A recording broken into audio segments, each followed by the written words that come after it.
everybody, it's Jenna from Battle of the Exes 2. I hope you guys are enjoying the season so far because it's about to get a little crazy. And be sure to check out Ace's challenge recaps. Thanks!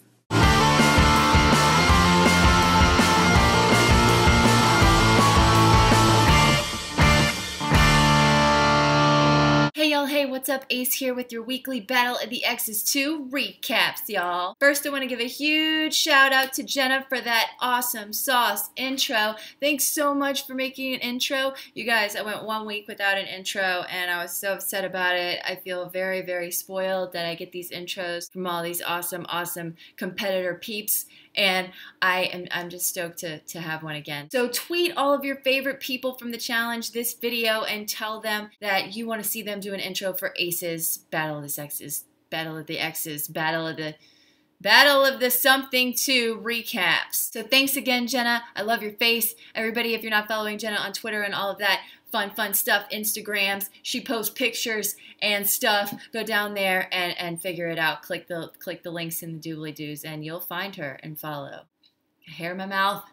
So episode 8 was last night. It started off with drinking time. There's not many teams left and shit's about to get serious. So that you know what that means. We all need a beverage. I had quite a many beverages while I was taking notes last night for this episode. So I'm sorry if I'm a little all over the place. I was just looking at them and I was like, who wrote that? Not me. So Leroy and Nia are discussing how people don't want them there and how Jay's a little bitch and he needs a spanking for voting them in. But they're there to stay and they're gonna have to be taken out of this bitch because they're ready to go. Next morning at the house, Zach is outside talking to Nia and he's like, I just walked by the kitchen on my way up here and I see my space cadet partner.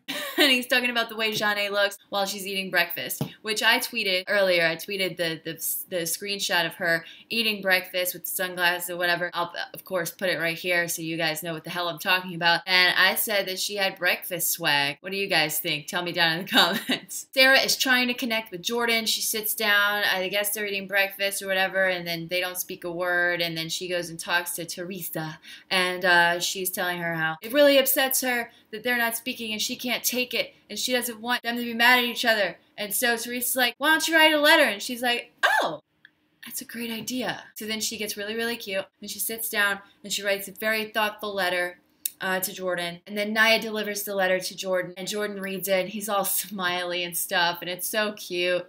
And then they meet in the hallway and they do this whole like, oh, this is awkward thing. And then they hug and they hug it out. They love each other, guys. And I love them. And I hope they win. Challenge time! Challenge is called speed dating. This challenge is so confusing to explain. TJ, why do you do this to me? And how do you say all these rules so damn well, all at once? Basically jumping from one tractor to another while they're moving. They start off on the wall, and then they can't cross each other or get in front of each other because then the lines will get crossed, and then you can't move. It won't let you go anywhere. After TJ says go, and those rigs get to 30 miles per hour, they send a girl to jump. The girl will jump, she'll grab some balls. That's what he said, guys. That's what he said. She'll bring the balls back, jump them back across. Then the guy will go. He'll jump. The guy will grab the balls. That's again what he said. I'm not lying, guys. Not just trying to be dirty. And then he'll bring them back, and then so on and so forth until the fucking things split up and they can't jump back and forth any longer without death. So, I'm done.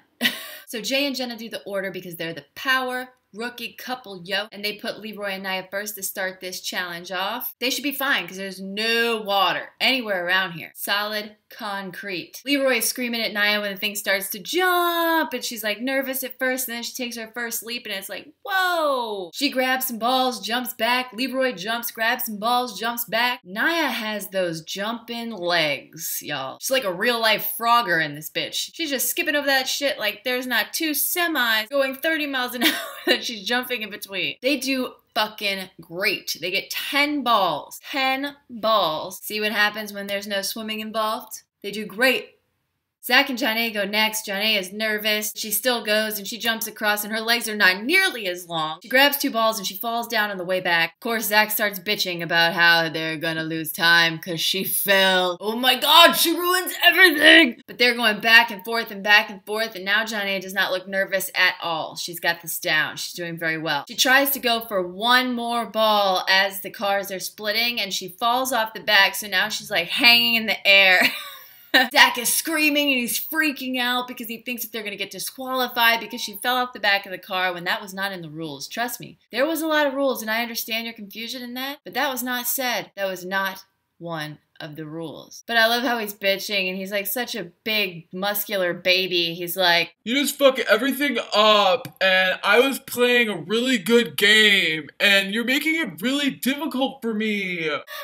he's being such a douche nugget this season. I'm kind of embarrassed that we have the same last name. I really wonder if you follow like the name, if we're kind of actually related. I don't have those kinds of muscles. But my dad's parents did have 16 kids, so we could very likely be some kind of related. Zach and Ashley Nichols together forever. Stop being a dick to the ladies, or else we're not related anymore. Jordan and Sarah are up to go next, and they are pumped, man. Sarah's attitude towards everything is just like, yay! Girl is excited. Like, you could be like, guess what we have to do today? We have to go to Walmart. We have to fix our broken car. We have no money, no food. We're gonna sleep outside tonight. We don't have a blanket. We have one beer. And she'd be like, yay! It's my favorite thing to do! Ah! We can do it! I'm so excited! I wish I could just put her in my pocket and carry her around for positivity all day long. Anyway, they both think that they are the leading roles in the next Fast and the Furious movie and they're ready to go. They start and they gather a couple of balls and then she can't go any farther and she's like, what the fuck? Try to jump back. They get their lines crossed like TJ told them. Don't go in front of each other, whatever he said, or else your lines will get crossed and then you can't get anywhere. So it's just like, you're running, and then you get like choked, you know what I mean? Couldn't figure out how to get their lines uncrossed, so they only got 4 balls and Jordan is angry and he's upset and he throws his helmet on the ground and there's just dramatic, 4 seconds of film that could have been used for something better than watching his helmet roll all over the road. MTV. They're both obviously super upset because they wanted to be the best in this, and they could have been the best in this. Instead, they were the worst in this. Here goes Wes and Teresa! Teresa makes her very first jump super graceful by landing on her face. She got the first 2 balls though, and then she comes back, and then Wes goes and he gets balls in the back and the forth and back and the forth and back and the forth, and they do pretty damn well. I'm happy about it. I'm lying. Jay and Jenna go next, and it's hard to say anything about this challenge. It's hard to say a lot of things because it's like, he jumped, she jumped, balls and jumping, balls and jump, lines crossed, the end. He's gonna jump, she's gonna jump, we're all gonna jump! Like Oprah. After a few back and forths, Jay and Jenna wind up getting their things tangled up, but they figure out how to untangle them, and then Sarah on the sidelines is like, what the fuck, man? We were doing... I'm still excited! They got enough balls not to be in last place. Jordan and Sarah headed straight into the dome. Zach and Johnny were in the lead to win with 11 balls because nobody got more than them, but Zach gets a ball taken away. Ooh, because he fucked up, guys. It wasn't John A. It was him. It was his fault. He left the wall on one of the jumps. Whenever John A. came back from a jump, she's got to get to the wall, and then he can run and start doing his jump. Well, he left before she got back, and that gave him a penalty of a ball. You lost 1 ball today. In your face! Nichols? God, Zach, you're acting like a fucking swamp donkey out there. What are you doing, bro? Leroy and Nia wind up winning. Power couple. Yeah! And I'm like, no water, no cry. No water, no cry. Back at the house, Zach sits John A. Somewhere along the line of these recaps, I started saying Jean A. Because I used to make fun of her name and say Jean A. Jean A. And I can't now say it right. So I fucked myself up. John A. John A. John A. John A. John A. John A. Like John with an A. John A. John A. John A. John A. John A. John A. Zach sits John A. down to have a conversation with her because he feels like if we have a conversation, we're going to be good. And, we're going to make that team connection and we're going to win. All I care about is winning. I don't really give a shit about this conversation because in 2 seconds after I apologized, I started going off about her reaction to my apology. And I'm all like, I'll get up from here if you're going to act like a child and not just sit there like... She said she's not a bad partner and he's giving her so much shit and he fucked this up and everything isn't her fault. And he's basically like, yeah, well, what did I blame you for? That wasn't your fault. Because, like, everything is, you know? She's like, I fucking had it with you, fuck your mom, I'm getting up. And so she walks off and he's like, I'm a Wolverine, I'm a champion. we're like, shut the fuck up, Zach. Jesus. He is definitely not my favorite this season. Like I bitched about on Twitter yesterday, I don't hate anybody. I talk a lot of shit. I don't hate any of these people. I love them because it's my favorite show and I love everybody on it. But different people annoy me different seasons because they're being fucking annoying. I mean, and that's what I comment on, the show, right? So I comment on who's being annoying. At the time, they're being annoying or a douche nugget like Zach. So Zach, we're not friends this season, bro. We're not friends. But if you want to make me an intro, you can. And just send it to me. You have before, so thanks. Appreciate it. Love you later. The best part of the entire episode last night was the following. Nia and Leroy sit down for their power couple dinner, and it's fried chicken. Me and Nia get to have our power couple dinner, and it's a little weird because our dinner is fried chicken. I done seen pizza. I done seen fish. You give the two black people in the house fried chicken. I'm actually not mad about it. I'm actually appreciative that it's actually fried chicken. So me and my partner, we're gonna enjoy this black power couple dinner together. Longassquote.com, but it had to be repeated. Oh my god, I literally almost pissed my pants. I'm actually dying. Leroy wants the choice of who's gonna go in to be a surprise. You're going in. So he basically wants to sit everybody down and be like, you are not going in, and neither are you, and neither are you, and neither are you. And then at deliberation, he wants to be like, oh yeah, I lied.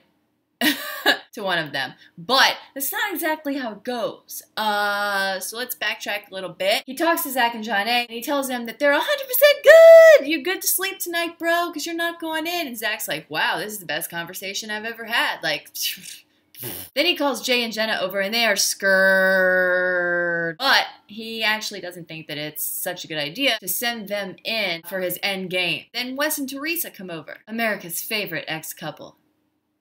Wes pulls an old school challenge move on Leroy. What that means is that he pulled the politics out of his ass, and he knew that he had to save his ass and her ass, but mostly his ass because he doesn't really give a shit about her.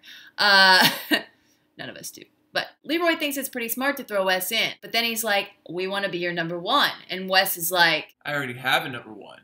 And Leroy's like, you already have a number one. Well, who is your number one? My number one is Zach. And basically, Wes is telling Leroy that in order for Leroy to be Wes's number one, Leroy has to take out Wes's number one, which is Zach. And so that's what Leroy is going to plan to do after he just told him that he was 100% good to go to sleep. Sleep it off. You're good. You're not going in. First, why does everybody want to be Wes's number one? I don't want to be Wes's number one. I don't want to be Wes's number two. I don't want to be Wes's number three. I don't want to be Teresa. But before we get up from this table, can somebody give this white girl some of that fried chicken? Because I'm from the South and it's looking pretty tasty. And after I'm done with it, I want to take the bone and I want to choke Teresa with it because she has no opinion at all. She's just sitting there quietly.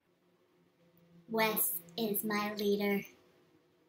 Now Leah and Nyroy. Did I just say that?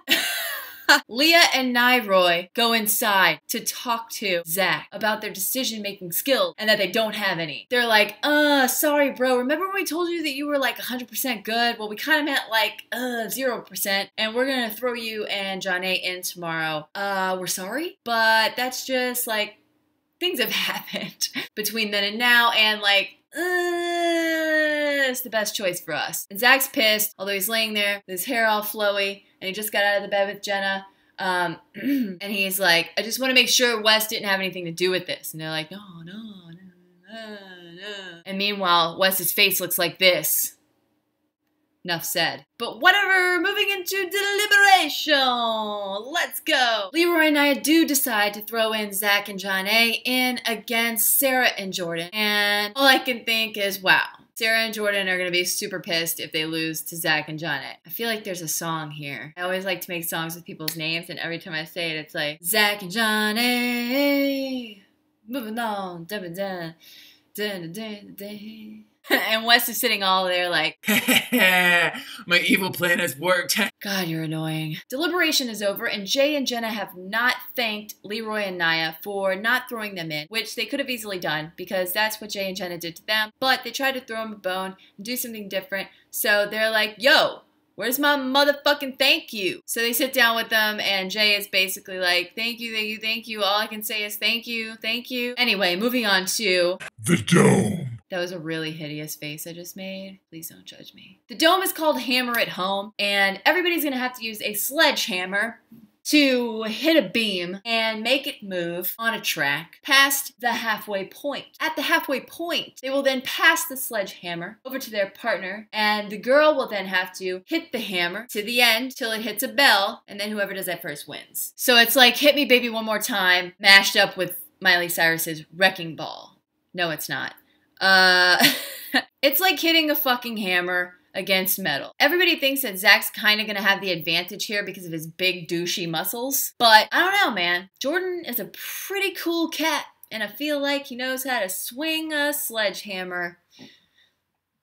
I don't actually think that. I don't know why I just said it, but it sounded good. Anyway, Sarah is again so fucking cute, guys. Like, she's so excited for everything, even the Dome. Like, her chance to be eliminated out of the whole competition, like, she's still just as excited. She looks like either way, she's gonna win a pony at the end of this. A pink pony covered in glitter with Katy Perry riding it. I've made a ton of girl pop star references in this recap. Zach and Jordan go first against each other, and they are hammering away. Hammer time! I'm feeling Jordan in this challenge. Dude got some one-hand swag. I really just want to see Zach lose this shit, honestly. But it's weird because I wish that John A this season's John A would not be on this season's Zach's team. Does that make sense? Like, I appreciate this season of her being next to him so I could see the good in John A. Funny how things come full circle and teach you like a little life lesson, even in the dumbest things like a season of the motherfucking challenge. Anyway, we're getting sidetracked. Guys, shut up. Jordan gets to the line of the halfway point first, and then he casually walks over to Sarah with the sledgehammer and is just like, here you go. All slow and shit, and she's like, Jordan gets to the line first, and he's not even rushing. He hands me the sledgehammer like we're playing putt-putt golf. It's unreal. now Sarah starts hitting the fucking thing. She's doing good, and she's still going against Zach, who finally passes it off to John A. John A. They're both beating the shit out of it, but I don't know what to say. John A is much smaller than the sledgehammer, but she's giving it everything that she's got. Sarah is going hard, and John A keeps hitting it, and she's keeping up, but in the end, Sarah hits the bell first, and now Jordan and her are in heaven. I'm sad for John A. I am not sad for Zach. He deserved this defeat with all of his shitty words this season. I want to first say that I'm sorry to Jenna because your penis will have to wait a while before it gets to see your vajayjay again. 4 teams are left in the house. I guess now we have to move on to Battle of the Exiled, where we have to log into mtv.com like this.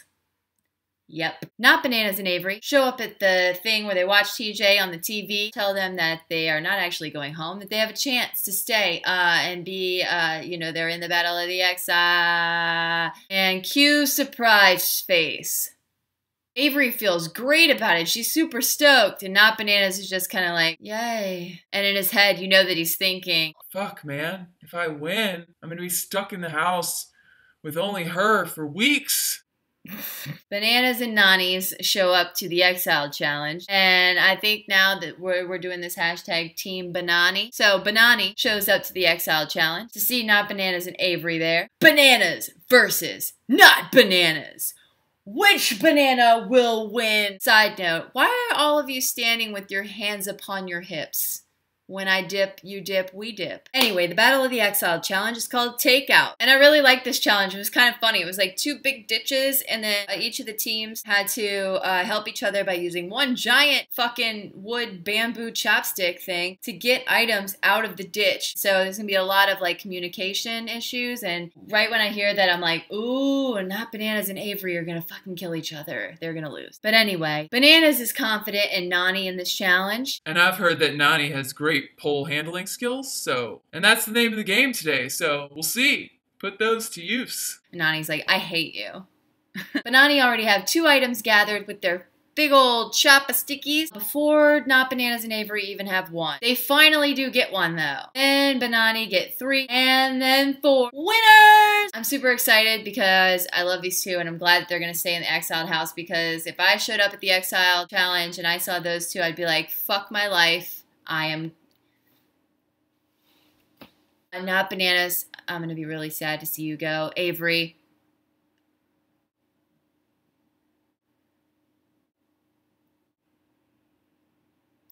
You did good. Back at the Exile house, Nani is super stoked because she got to take out that crusty bitch, Avery. I LOL'd then, and I LOL'd now. LOL. Now it looks like my voice just did a Justin Bieber. Now it looks like Janae and Zach are going to have to go up against Bananas and Nani, which is going to be epic. And I'm excited to see that. That's about all for this episode of the Challenge Battle of the Exes 2 recap. So you guys know what happens next. We dance for DM. We're going to bust it out. I don't really feel like dancing, but I'm going to do something. Gavin, you want to dance with me?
Alright guys, that's it for this recap, and I will see you guys next week. The challenge is real. My heart is racing. It's because I love you. Don't forget to subscribe right here. Click it.